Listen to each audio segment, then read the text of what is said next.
지난주에는 좋은 땅 이야기를 같이 살펴보았습니다. 말씀을 마음에 품고 굳게 붙잡는 자가 좋은 땅이라 했죠. 그리고 예수님은 이렇게 믿음이 있는 좋은 땅의 사람들이 바로 예수님의 가족이라고 말씀하셨습니다. 자, 그런데 이 믿음이라는 것이 참으로 더디 자랍니다. 오죽하시면 예수님께서 제자들에게 그러셨겠습니까?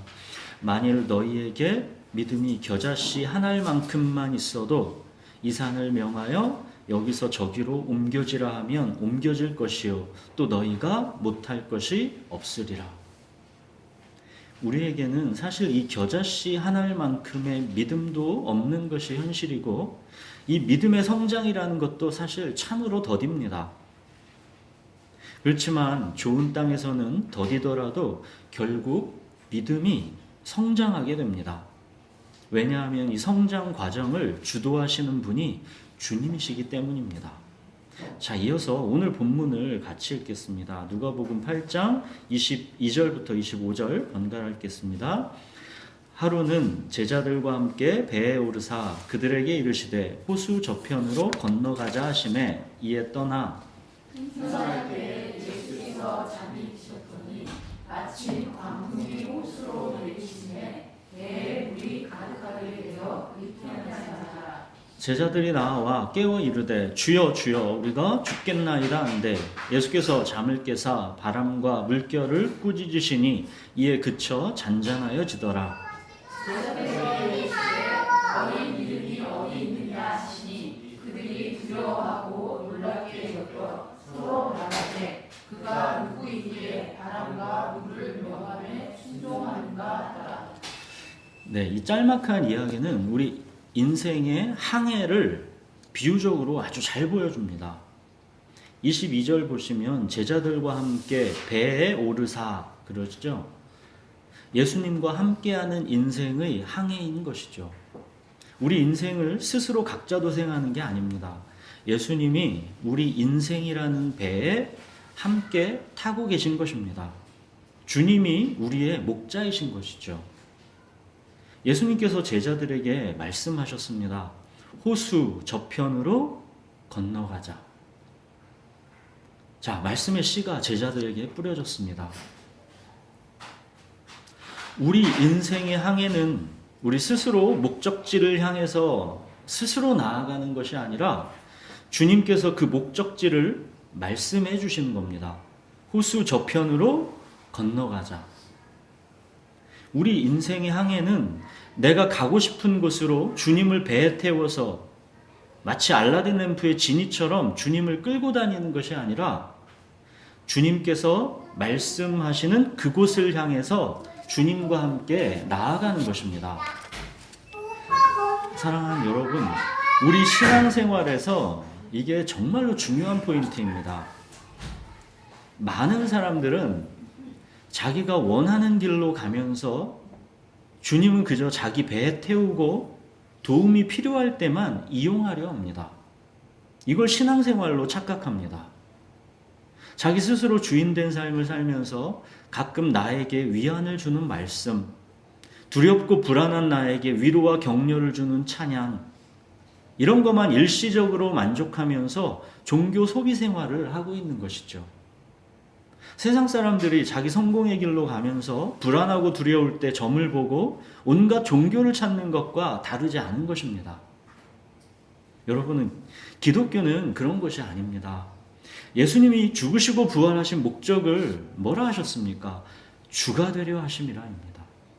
예수님은 우리의 삶의 목적을 결정짓고 그 뜻대로 성취하시고 이루시는 우리의 주님이시지 우리가 위로와 만족을 위해 필요할 때만 이용하는 알라딘 램프의 지니가 아닙니다.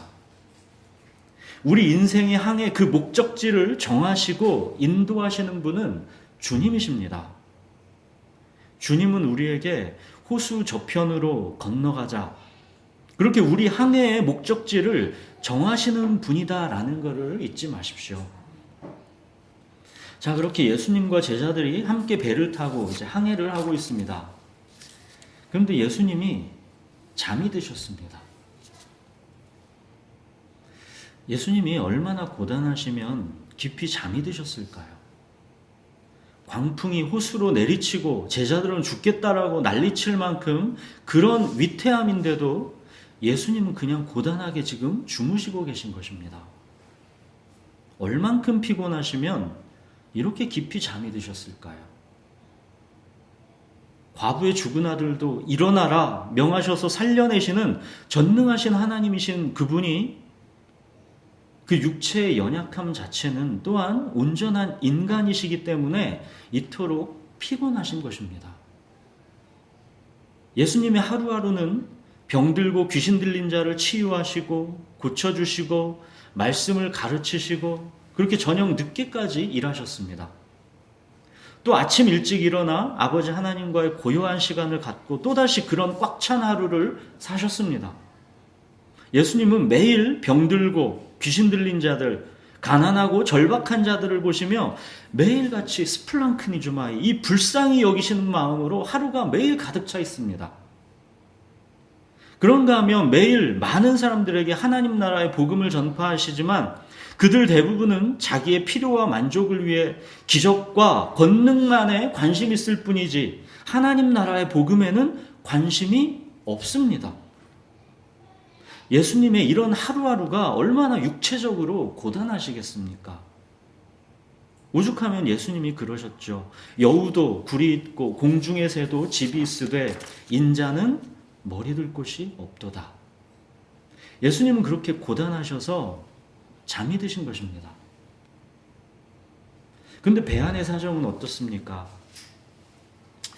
광풍이 호수로 내리쳐서 배에 물이 가득하게 돼서 위태하게 되었습니다. 우리 인생의 고난과 고통을 말해주는 것 같죠.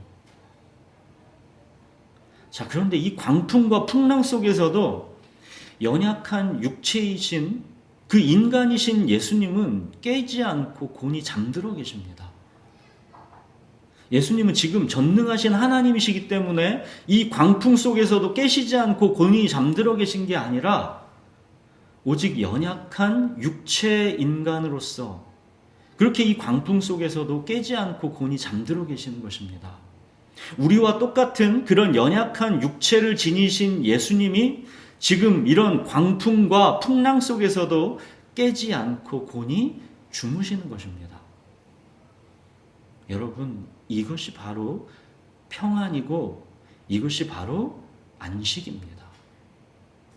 어떤 광풍과 풍랑도 예수님과 아버지 하나님과의 관계, 그 온전한 연합에서 오는 이 평안함과 안식을 빼앗을 수가 없는 것입니다. 예수님은 자기의 모든 삶을 아버지 하나님께 완전히 맡긴 상태이기 때문에 어떤 광풍과 풍랑도 아버지 하나님의 품에서 그 있는 그 안식을 빼앗을 수가 없는 것입니다. 이게 바로 부족함이 없도다입니다. 그러나 이제 제자들은 그러지를 못하지요.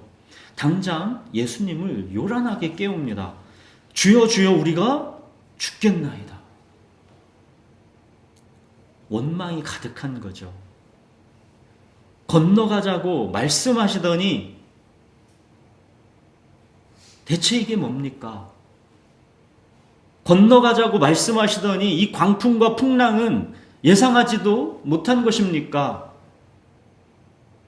원망하는 것이죠. 주여 주여 우리가 죽겠나이다. 모순되지요. 주님이라고 부르면서 또 한편으로는 우리가 죽겠다라고 합니다. 주는 나의 목자시니 내게 부족함이 없도다. 이게 모순 없는 정상적인 말입니다. 주님이 목자시면 부족함이 없다. 이게 모순이 없는 정상입니다. 주여 주여 우리가 죽겠나이다. 이건 말이 안 되는 모순입니다. 주님이라는 말은 그런 뜻이 아닙니다. 주님이 나의 목자시면 부족함이 없는 것, 그게 주님이라는 말의 의미입니다. 제자들은 아직 주님이라는 말이 어떤 의미인지를 잘 모르고 있는 것이죠. 제자들이 요란하게 깨워서 할 수 없이 예수님이 고난잠에서 깨셨습니다. 그러시고는 예수님이 무엇을 하십니까? 바람과 물결을 꾸짖으십니다. 피곤하여 배에서 곤히 주무실 수밖에 없는 연약한 100% 인간의 육체이시지만 예수님은 또한 100% 전능하신 하나님이십니다. 과부의 죽은 아들을 일어나라 명령하실 수 있는 분, 바람과 물결도 꾸짖어 잠잠하라 하실 수 있는 분, 예수님은 그렇게 전능하신 주님이십니다. 제자들은 사실 예수님이 어떤 분이신지 계속 보아왔죠. 그런데도 여전히 위기 속에서는 전능하신 주님이 눈에 들어오는 것이 아니라 나의 두려움과 불안 속에 갇혀버리게 되는 것입니다. 우리도 그렇지 않습니까? 이렇게 예배 드릴 때는 정말로 주님이 나의 목자시니 내게 부족함이 없을 것 같지만 막상 삶의 현실 속에서 물결과 풍랑을 만나면 전능하신 주님을 굳게 믿고 부족함 없는 안식을 누리게 되는 게 쉽지가 않죠. 두려움과 불안에 마음이 빼앗겨서 안식을 그 순간 잃어버리게 되는 경우가 참으로 많습니다. 예수님이 제자들에게 물으십니다. 너희 믿음이 어디 있느냐? 믿음이 뭐라 했습니까? 말씀을 품고 빼앗기지 않으려고 굳게 붙잡는 것. 이게 믿음이라 했죠. 예수님이 제자들에게 이미 말씀하셨죠. 호수 저편으로 건너가자. 이미 예수님이 말씀하셨습니다. 호수 저편으로 건너가자고 말씀하셨는데 근데 중간에 배가 난파돼서 다 죽게 되겠습니까? 말씀은 곧 실현입니다. 호수 저편으로 건너가자 말씀하셨으면 그 말씀대로 건너가게 되어 있는 것입니다. 근데 항상 문제가 뭡니까? 말씀과 실현 사이에 그 시간의 과정, 이 간격이 늘상 있다는 것입니다. 이 사이의 시간에 필요한 거, 그게 믿음이랬죠. 말씀이 그 즉시 실현되면 그 사이의 시간이 없다면 그럼 굳이 믿음이라는 게 왜 필요하겠습니까? 말씀은 씨입니다. 지금 당장은 숨은 것 같고 지금 당장은 감추인 것 같아도 장차 드러나고 장차 알려지고 나타나는 것입니다. 풀은 마르고 꽃은 시드나 말씀은 세세토록 영원합니다. 말씀은 반드시 이루어진다라는 뜻입니다.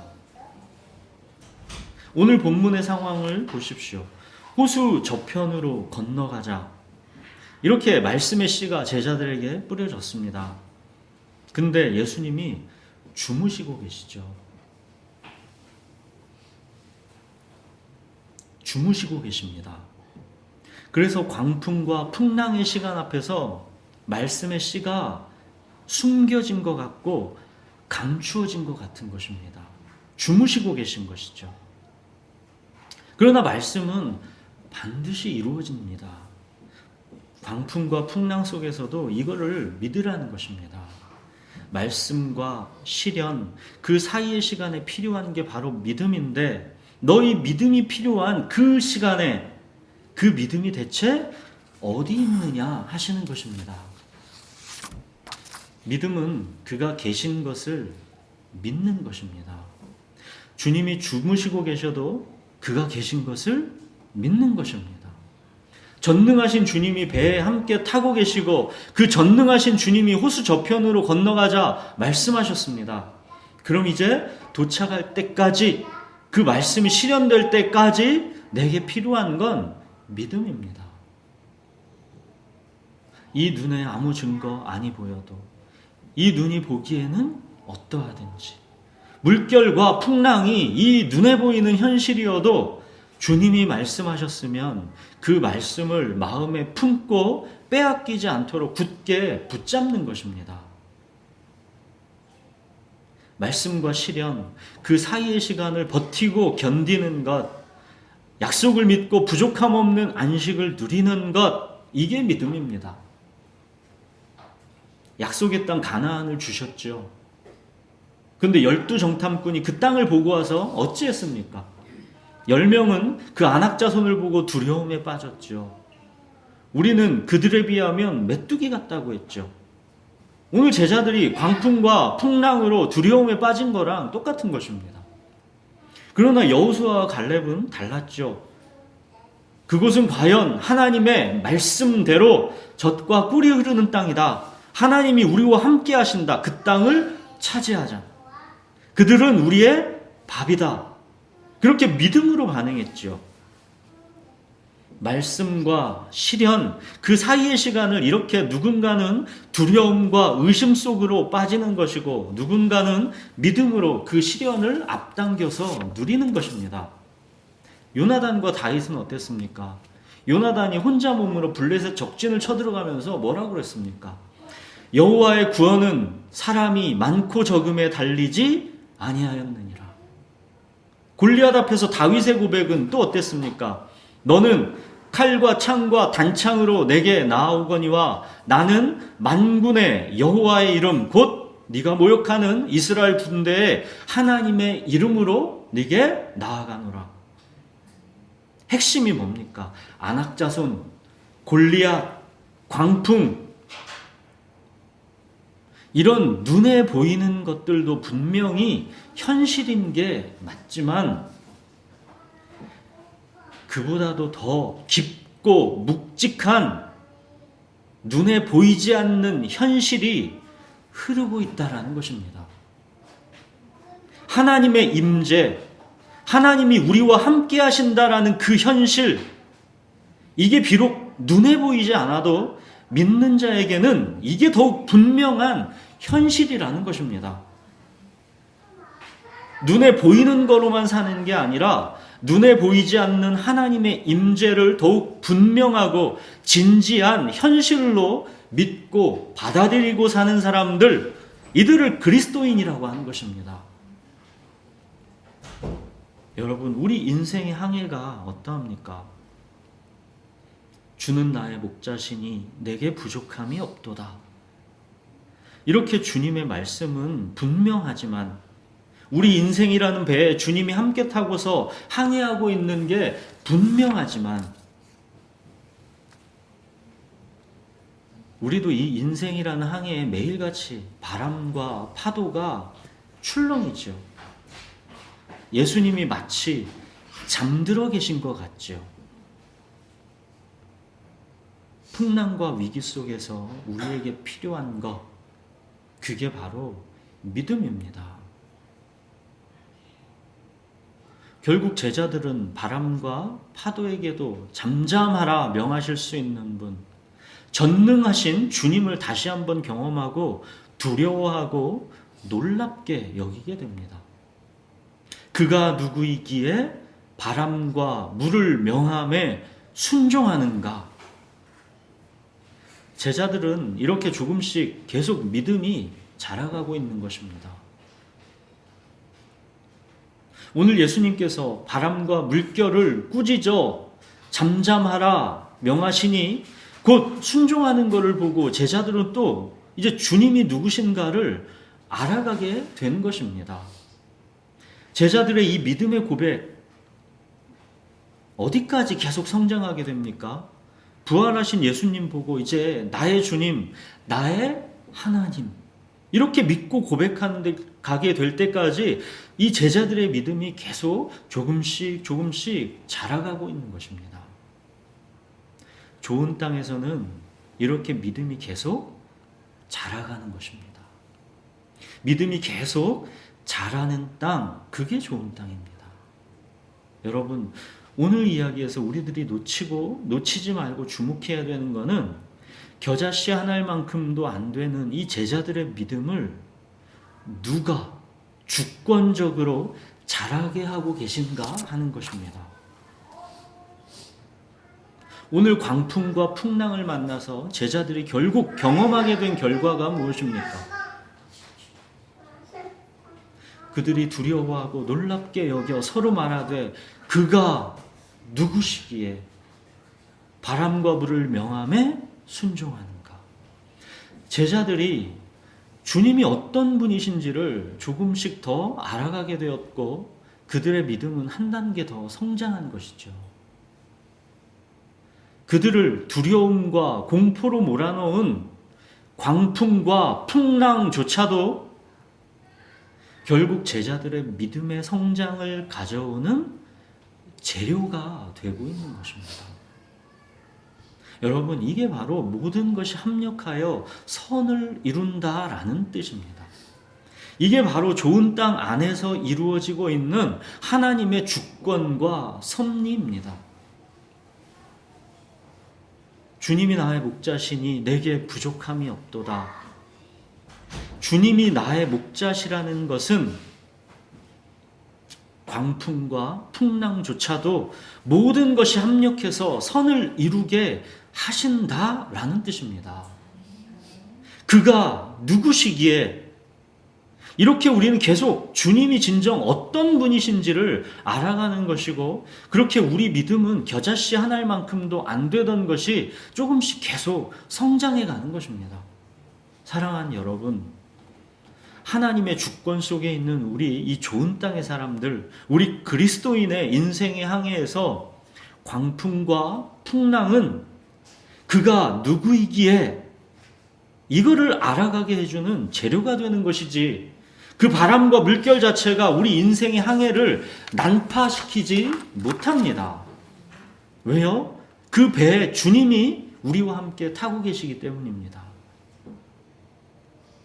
그리고 더욱 중요한 숨겨진 신비는 광풍과 풍랑이 사실은 우리에게 유익이라는 것입니다. 주는 나의 목자시니 내게 부족함이 없도다. 이 복된 약속이, 생각해 보십시오. 물결 잔잔한 순탄한 항해 속에서 이게 진실로 경험될 것 같습니까?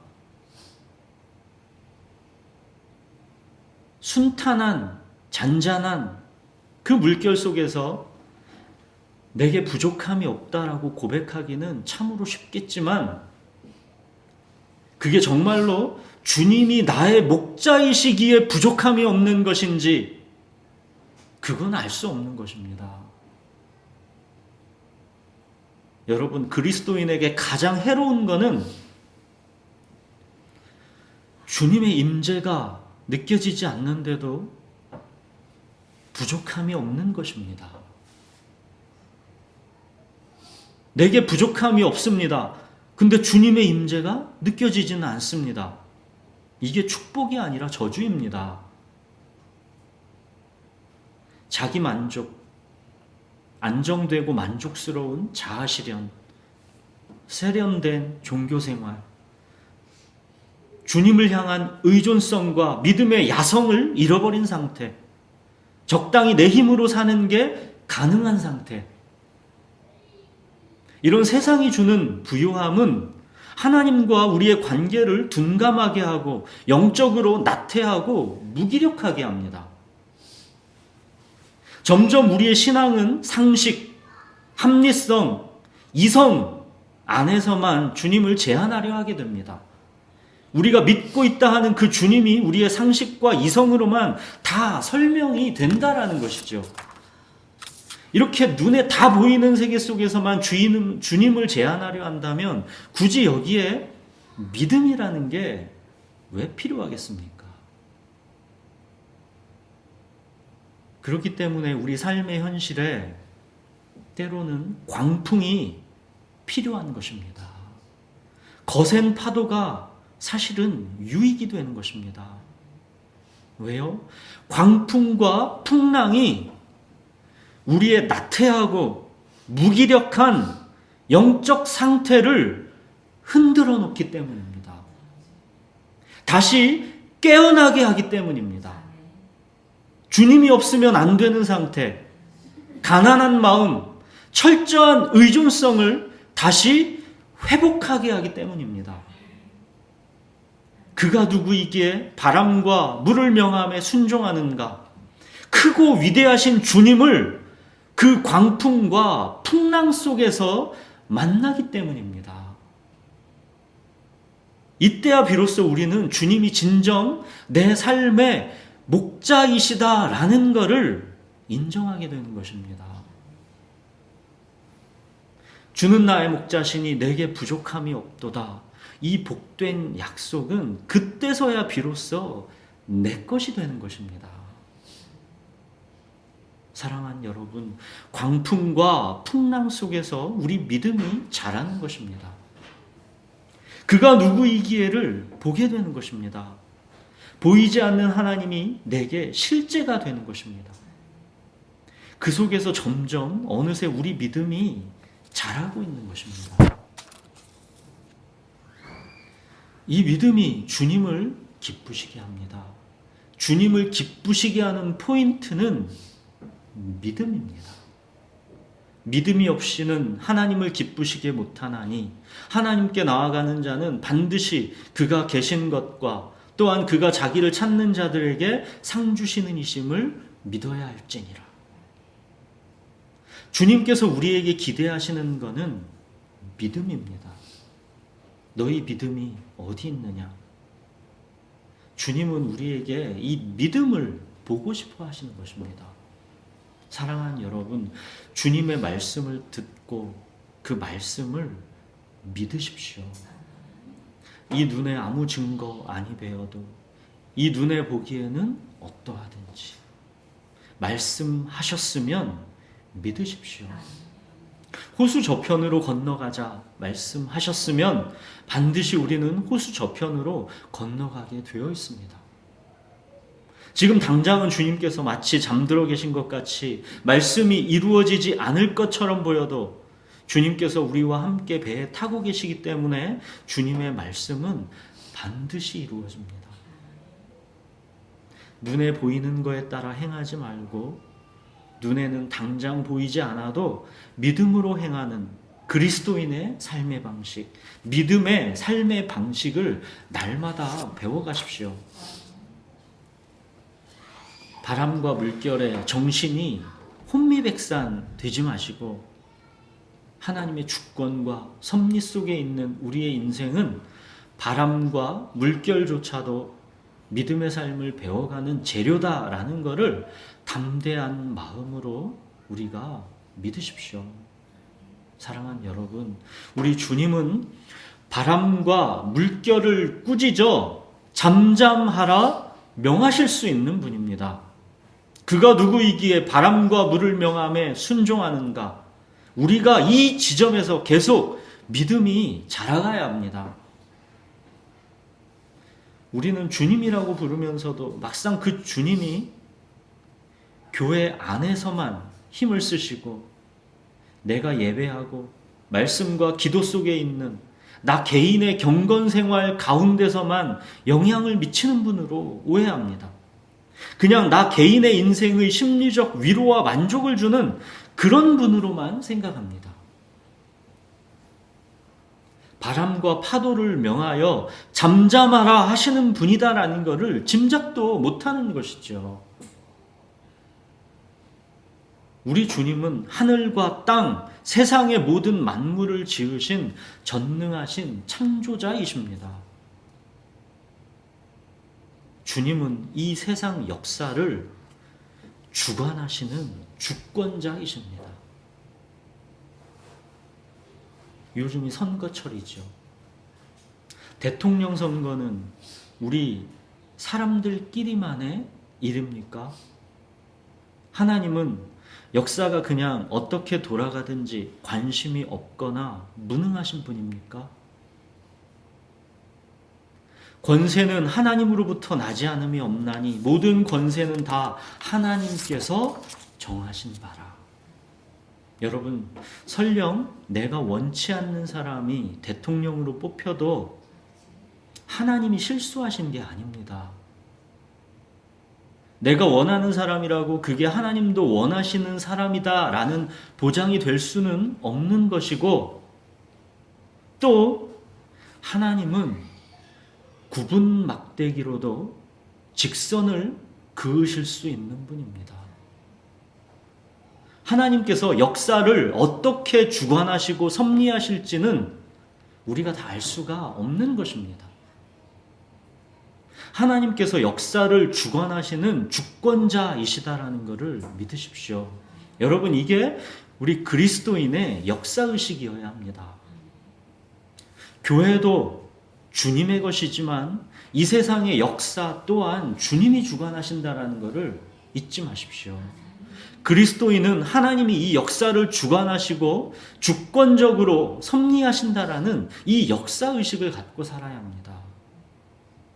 기독교를 나 개인의 만족과 평안으로만 생각하시면 안 됩니다. 주님은 바람과 파도를 명하여 잠잠하라 하시는 분입니다. 이 역사를 주관하시는 크고 광대하신 주님은 그리고 또한 내 삶에 아주 작은 이 단순하고 평범한 일들에도 함께 하시는 나의 목자이십니다. 매일 밥하고 아이들과 씨름하고 직장에서 업무 스트레스에 시달리고 관계에 삐걱거리고 모든 우리의 이 삶의 현실에 하나님이 함께 하십니다. 이 단순하고 평범한 재료들로 하나님은 우리 믿음을 성장시켜 가시는 것이고 우리 인생을 만들어 가시는 것입니다. 우리의 삶에 어느 바람 하나, 어느 파도 하나가 주님의 주권과 섭리를 벗어나서 일어나는 법은 없습니다. 주는 나의 목자시니 내게 부족함이 없도다. 여러분, 정말 그러합니다. 주님이 나의 목자시면 부족할 것이 없습니다. 자, 마지막으로 여러분, 오늘 본문의 이 상황에서 그렇다면 자, 믿음 있는 태도는 이 상황에서 어떤 모습을 보이는 것이겠습니까? 바람과 파도에 배가 출렁입니다. 무섭고 두렵습니다. 이때 그렇다면 우리는 어떻게 해야 합니까? 첫째, 배에 지금 누가 함께 타고 계신지를 보아야 합니다. 배에 지금 누가 함께 타고 계신지가 안 보이면 우리는 이 광풍을 견뎌낼 수가 없습니다. 자, 둘째, 주님께서 호수 저편으로 건너가자 말씀하신 것을 마음에 품고 붙잡아야 합니다. 호수 저편으로 건너가자라고 주님께서 말씀하셨기 때문에 이 광풍이 배를 파손시키지 못한다라는 것을 믿고 그 시간을 인내하며 기다려야 합니다. 이 모든 것이 합력하여 선을 이룬다라는 것을 믿어야 합니다. 자, 셋째, 그리고 주님, 광풍이 좀 심한 것 같습니다. 주님이 좀 다스려 주셔야 할 것 같습니다. 이렇게 믿음으로 담대하게 주님의 도움을 구하는 것입니다. 사실 우리는 살아도 주를 위해 살고 죽어도 주를 위해 죽는 것이기에 사나 죽으나 우리가 주님의 것이기에 염려하고 두려워할 게 없죠. 모든 환경, 모든 순간 그게 우리가 원하는 답이 아니어도 그리 아니하실지라도 우리는 주님의 주권과 섭리를 믿기 때문에 다 받아들이고 버티고 인내하며 감사하는 것이죠. 사랑하는 여러분, 그리스도인은 보이지 않는 하나님의 임재를 눈에 보이는 것처럼 실제로 믿고 사는 사람들입니다. 눈에 보이는 이성, 합리성, 상식의 수준으로 주님을 제한하지 마시고 주님께서 호수 저편으로 건너가자 말씀하셨으면 담대하게 믿음으로 행하십시오. 말씀하신 건지 내가 잘못 들은 건지 확실하지 않을 수도 있죠. 그렇죠? 우리가 이런 거 믿음이 연약할 땐 잘 분별이 안 됩니다. 말씀이 하신 것 같기도 하고 내가 들은 것 같기도 하고 내가 이거 괜히 잘못하는 거 아닌가 싶기도 하고 그래도 소극적으로 움츠러들면서 이성과 상식에서만 사는 것보다는 담대하게 믿음의 삶으로 몸을 던지는 습관이 훨씬 유익합니다. 이런 반복을 통해서 말씀과 믿음을 배워가는 것입니다. 여러분, 그리스도인의 삶은 플랜 A, 플랜 B, 플랜 C, 어찌 될지도 모르는 이 모든 내 상황을 탁탁탁 대비해서 안전하게 다 이제 안정장치 갖춰놓고 스스로 막 이제 다 대비해놓고 그렇게 사는 게 아닙니다. 그렇게 되면 이성과 상식 수준 안에서 갇히는 그런 안전한 선택만 하게 되는 것입니다. 그건 어찌 보면 믿음이라는 게 그 삶에서는 필요가 없지요. 그냥 상식과 이성 수준에서 딱딱딱 다 맞춰서 사는 것이죠. 안정된 삶일지는 몰라도 그게 주님이 기뻐하시는 삶은 아닙니다.